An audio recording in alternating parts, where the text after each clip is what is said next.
네, 안녕하세요. 반갑습니다. 초이CQ의 초이입니다. 오늘은요, DPAPI라는 것에 대해서 배워볼 텐데, 일단 그 전에 혹시 네이버 쓰시는 분들 많이 계시나요?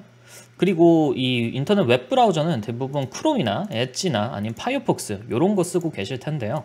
여기서 이제 우리가 로그인을 하려고 이제 계정 이름이나 비밀번호를 쳤을 때 이제 자동적으로 요거 해주는 거 있죠. 뭐 크롬이나 파이어폭스에서 자동적으로 이거 써주잖아요. 그리고 저희가 이거를 쳤을 때 이 웹사이트에 이 계정 이름과 비밀번호 저장하시겠습니까? 요거 꼭 나오죠. 네, 요것도 이제 편리해서 아마 많은 분들이 쓰고 계실 것 같습니다. 근데 이제 원격 공격자 입장에서 요런 것들은 모두 다 싹 다 털어갈 수 있다는 점도 혹시 알고 계셨나요?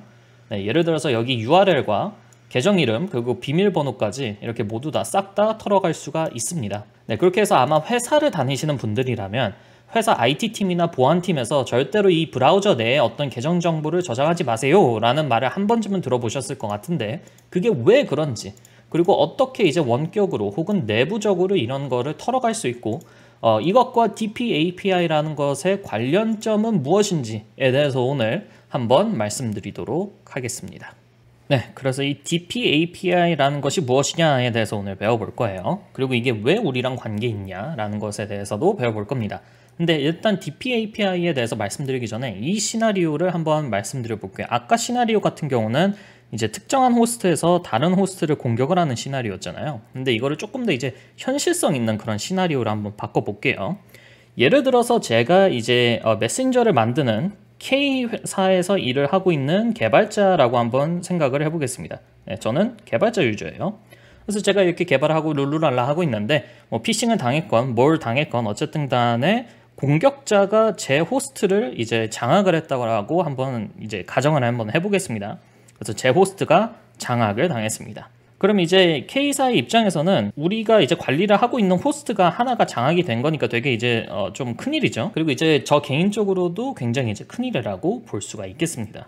그래서 이게 이제 장악이 됐기 때문에 뭐 난리가 났겠고, 회사 입장에서 난리가 났겠고, 뭐 여러 가지 일이 일어날 수 있는데, 여기서 이제 아까 전에 DPAPI에 대해서 잠깐 얘기를 해보자면은, 이 DPAPI가 보호하고 있는 게 브라우저 내 계정 정보라고 말씀을 드렸죠. 그 외에도 이제 수십 가지가 더 있는데, 어쨌든 이해를 최대한 돕기 위해서 브라우저 정보, 계정 정보라고 이제 말씀을 드리겠습니다. 근데 이제 저는 개발자이기 때문에 우리 개발 서버에 관련된 계정 정보를 하나 갖고 있었어요. 예를 들어서 우리 개발 서버는 퍼블릭에 있는 GitLab 인스턴스라고 하겠습니다. 네. 이 GitLab 인스턴스에 이제 관련된 계정 정보를 난 그냥 귀찮으니까 그냥 내 구글 크롬에다가 저장해야겠다 이래가지고 이제 구글 크롬에다가 넣어놨던 거죠. 그럼 공격자 입장에서는 이 호스트를 장악을 하자마자 이 브라우저에 있던 이 계정 정보를 빼내갈 수가 있게 됩니다. 네. 그럼 공격자가 이제 이 GitLab 인스턴스에 침투를 할 수 있게 되겠죠. 아니다, 나는 MFA가 있다. 네, 괜찮습니다. 왜냐? 계정 정보뿐만 아니라 쿠키도 빼낼 수 있거든요. 네. 그래서 패스터 쿠키를 실행을 해서 이 MFA를 우회할 수 있는 방법도 있습니다. 네, 그럼 공격자가 이 GitLab 인스턴스로 들어와서 예를 들어서 메신저에 관련된 코드를 바꾼다거나 변조를 한다거나 그런 일을 이제 실행을 할 수도 있겠죠. 그런 다음에 이 변조된 코드가 다른 이제 커스터머, 이제 말 그대로 우리 엔드 유저들, 이 메신저를 다운받는 이 다른 커스터머한테까지도 이렇게 쭉쭉쭉쭉 피해를 줄 수도 있습니다. 그러니까 이 DPAPI가 무서운 점이 뭐냐면은 호스트가 장악을 당하는 건 장악을 당하는 거고, 우리 회사가 장악을 당한 것도 장악을 당하는 건데, 이제 여기서 중요한 점은 이 내부망 쪽에서 가지고 있던 이 사람이 외부망에 어떤 이 웹 서버들 혹은 SaaS 이 애플리케이션들에 관련된 계정 정보를 저장해 놨는지 모른다는 거죠. 이게 길랩이 될 수도 있겠고요. 국세청이 될 수도 있겠고요. 그죠? 회사와 관련된 수많은 이제 SaaS 관련된 이런 웹 서비스를 이제 접근을 할 수 있는 계정 정보를 이제 갖고 있다면 그 계정 정보도 공격자가 DPAPI를 통해서 털어갈 수 있다. 자, 그래서 저희가 알아본 거는 시나리오 한번 알아봤고, 아주 간단한 실습도 한번 진행을 해봤죠. 그래서 이 DPAPI라는 게 무엇이냐?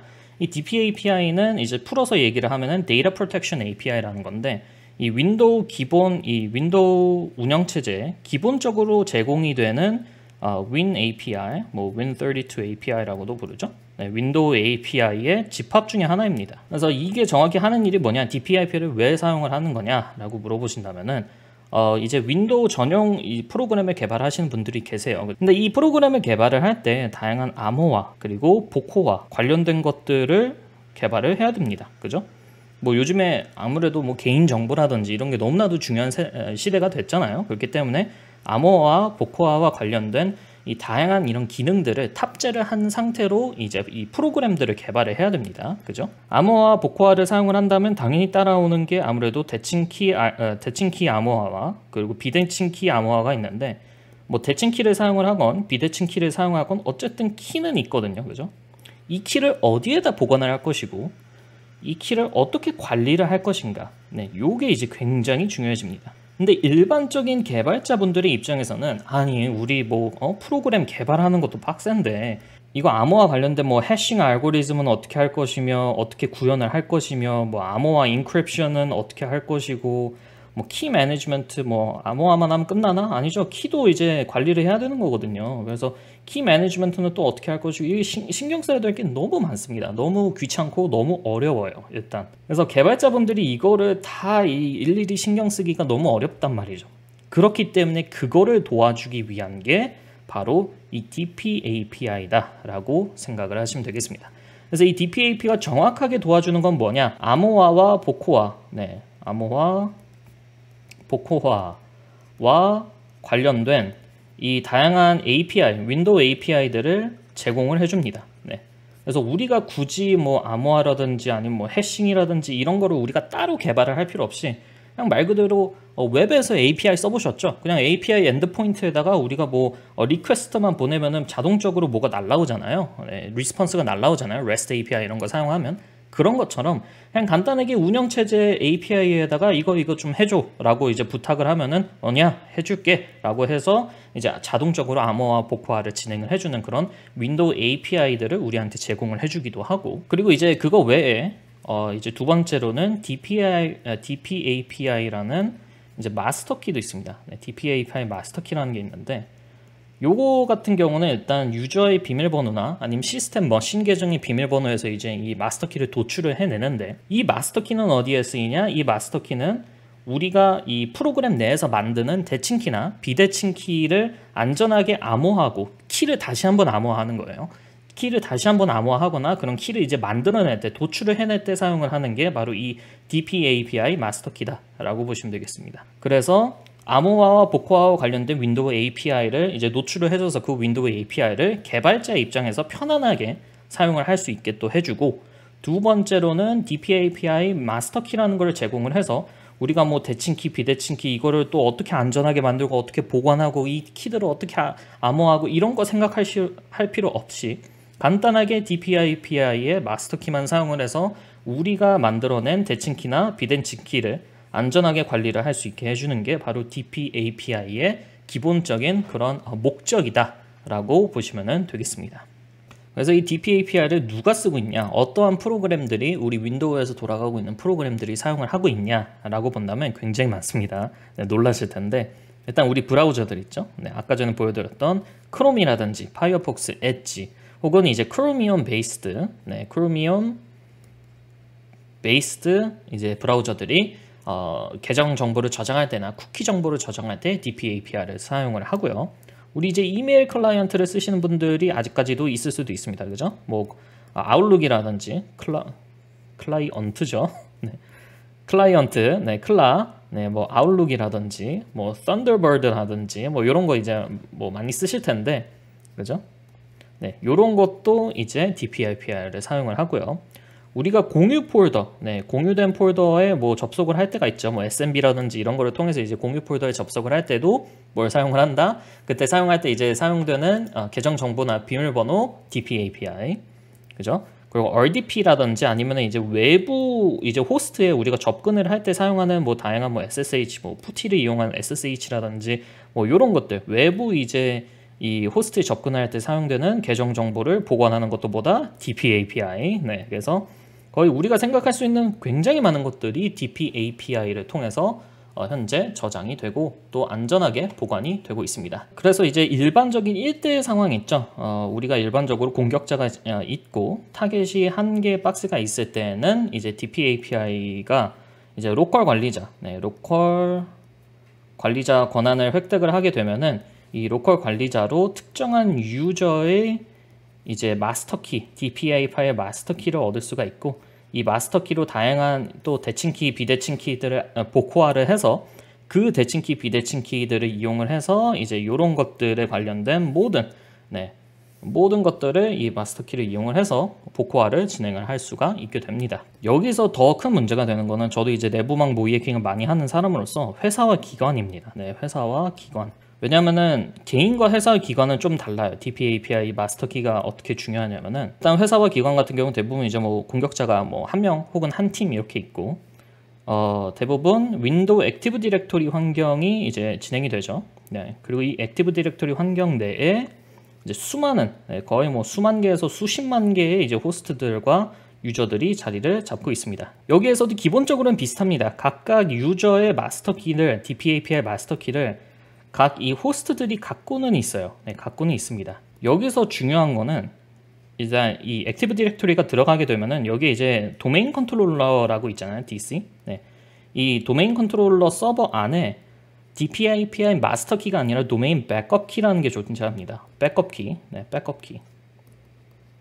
그래서 이제 공격자들의 경우 현재 이 액티브 디렉토리를 내가 다 장악을 한 다음에 이제 포스트 익스플로이테이션 개념으로 내가 장악을 끝내고 그 다음에 무엇을 할 것이냐, 포스트 익스플로이테이션을 진행을 해야겠죠. 이 포스트 익스플로이테이션을 진행을 할 때 도메인 컨트롤러한테 가서 이 도메인 백업 키를 받아옵니다. 이 백업 키는 뭐에 쓰이냐? 이게 조금 무서운데 이 백업 키로 모든 유저들 그리고 모든 호스트들에 저장되어 있는 모든 DPAPI 마스터 키를 다 복호화를 할 수가 있습니다. 그러니까 이 유저들이 각각 저장해 놓은 뭐 나는 뭐 국세청, 뭐 로그인, 뭐 아니면은 나는 뭐 우리 집에 RDP 하는 계정 정보도 저장해 놨어. 아니면 뭐 우리 회사 뭐 공공기관 계정 정보를 뭐 갖고 있는 뭐 CEO라든지 뭐 이런 사람들이 다 저장해 놓은 이런 것들이 DPAPI를 통해서 저장이 됐기 때문에 우리가 도메인 키를 털어서 이 도메인 키로 DPAPI 마스터 키를 털어서 그 마스터 키로 이제 관련된 이제 대칭 키나 비대칭 키를 털어서 이거에 대한 모든 계정 정보를 다 확보를 할 수가 있게 되는 겁니다. 그래서 이제 다시 한번 실습으로 돌아가 보겠습니다. 여기에서 저희는 아까 전에 간단하게 보면은 뭐 이제 특정한 호스트에 대해서 그냥 그 호스트의 원래 로컬 관리자 권한을 갖고 있던 유저로 이제 이거를 이제 털어온 건데, 요거 말고 저희가 일단 도메인 백업 키를 털어올 수가 있습니다. 요거 같은 경우는 이제 dproot라는 이 툴을 이용을 해서 도메인 백업 키를 도메인 컨트롤러, 여기가 도메인 컨트롤러거든요. 이렇게 하면은 요 호스트 자체가 요 150으로 끝나는 요 호스트 자체가 도메인 컨트롤러거든요. 그래서 이 도메인 컨트롤러에서 도메인 백업 키를 받아올 수가 있습니다. 그 다음에 이 도메인 백업 키를 이용을 하면은 예를 들어서 그냥 아무 유저를 사용을 해도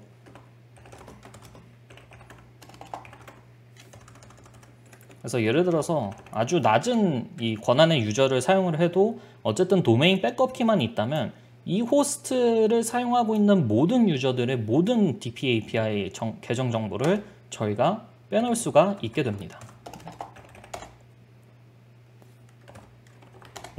그래서 이 유저, 이 로우 유저 같은 경우는 뭐 별다른 권한이 없는 유저인데 저희가 아까 전에 이 도메인 백업 키를 빼내왔기 때문에 이 호스트를 사용을 하고 있는 모든 유저들이 현재까지 저장해 놓은 DPAPI 계정 정보들, 뭐 예를 들어서 뭐 특정한 유저는 뭐 카카오에 초이스 시큐리티 뭐 이렇게 저장을 해놨고, 또 다른 유저는 또 GitHub에다가 또 이렇게 저장을 해놨나요. 이런 것들이 이제 모두 다 털릴 수가 있게 된다라는 것이죠. 그래서 이제 내부망 모의 해킹을 진행을 하면은 이 네트워크가 있잖아요. 뭐 AD건, 뭐 어쨌든 저희가 이제 소위 이제 on-prem이라고 부르는 네트워크가 있는데, 요게 장악을 당하는 것도 큰 일이죠. 사실 회사 차원에서 어마어마하게 큰 일인데, 문제는 여기에서 꼭 이제 브라우저라든지 RDP라든지 SSH를 통해서 다른 네트워크나 다른 이제 네트워크나 아니면은 다른 웹서버 혹은 이제 SaaS, 뭐 뭐 세금을 관리하는 세스라든지 아니면 HR 관련된 세스라든지 아니면 셀러리 그 돈을 지급하는 세스라든지 이런데 혹은 뭐 아니면 뭐 은행이라면은 뭐 스위프트 뭐 이런 데다가 자기 브라우저를 이용을 해서 이런 데 이제 접근을 하시는 분들이 굉장히 많이 계세요. 네, 특히 이제 뭐 CEO 분들도 그렇고 뭐 CTO 분들도 그렇고 뭐 회사 임원급들이나 아니면은 뭐 개발자 분들 아니면은 이제 시스템 어드민 분들 뭐 시스 애드민 분들 이런 분들이 이제 자기 일 컴퓨터를 이용을 해서 이제 자기 브라우저에다가 이런 계정 정보들을 담아 놓는 분들이 많이 계시거든요. 근데 문제는 DP API를 사용을 하면은 이거 우리 회사 이제 이 네트워크가 털린 것도 어마어마하게 심각한 일인데 그 네트워크 말고 다른 네트워크로 이제 이동을 할 수도 있게 된다. 네, 라고 보시면은 되겠습니다. 그래서 뭐다? DP API는 굉장히 간편하고 사용하기도 쉽고 개발자들을 위해서 만들어진 그런 개념이기는 하지만 이게 악용될 경우에는 우리가 매우 좀 심각한 그런 피해를 입을 수도 있다. 우리뿐만 아니라 내가 연결해놨던 다른 네트워크, 다른 뭐 SaaS라든지 다른 이런 호스트들도 같이 피해를 볼 수가 있다. 그래서 이거를 대응을 하기 위해서는 어떻게 하느냐? 나 큰일 났다. 나 회사에서 뭐 크롬에다가 비밀번호 저장하고 있었는데 이거 어떻게 대응하죠? 라고 궁금하신 분들은 어디를 참고하면 된다? 제가 Redteam Playbook, 네, redteam.com 요거를 이제 링크를 해드릴 거예요. 그래서 아래 링크를 보고 어떻게 하면은 우리가 최대한 피해를 최소화할 수 있는가에 대해서 알아가시면 될 것 같습니다. 감사합니다. 초이 시큐리티의 초이였습니다.